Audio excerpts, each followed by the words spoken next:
Егер нандарыңыз дұрыс көтерілмей жүрсе, осы видеоны соңына дейін қараңыздар. Батон нанның жасалу құпияларымен бөлісемін. Іші мамықтай жұмсақ, өте дәмді болып шығады. Ең алдымен асымызға жып-жылы сүтімізді құямыз.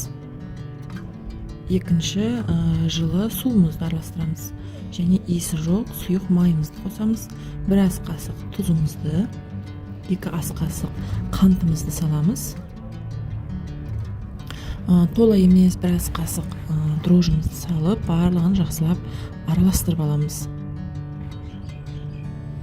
Барлық мөлшерін описание бөліміне жазып қоямын. Содан қарап жазсаңыздар болады. Енді міндетті түрде електен өткізілген ұнымызды саламыз. Видеодағыдай шетінен барлығын бірден қоспай, шетінен салып жұмсақ қамыр илейміз.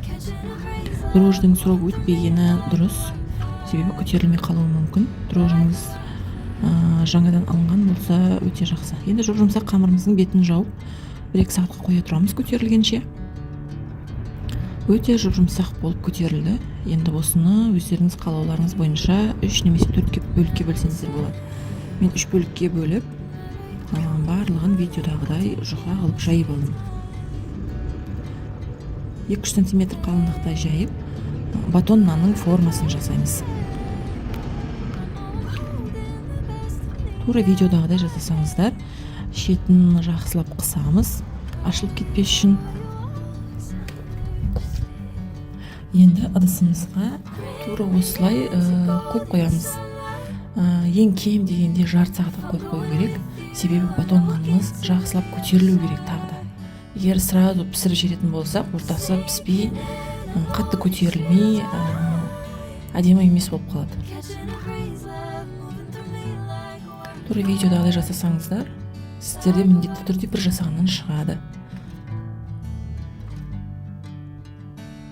Міне батонымыз көтерілді. Енді тура дүкендегідей етіп бетін қатты өткір пышақпен кесу керек. Байқасаңыздар, мен бірінші ортасын кесемін, одан соң 2 шетін кесіп, сонда кескендеріміз бір келкі тегіс болып шығады.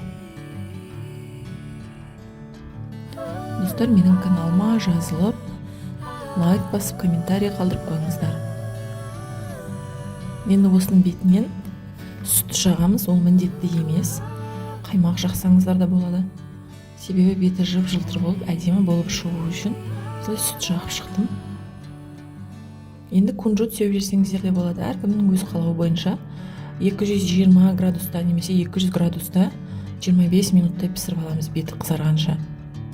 Енді суытып қоя тұрамыз. Ыстық кезінен кеспеу керек.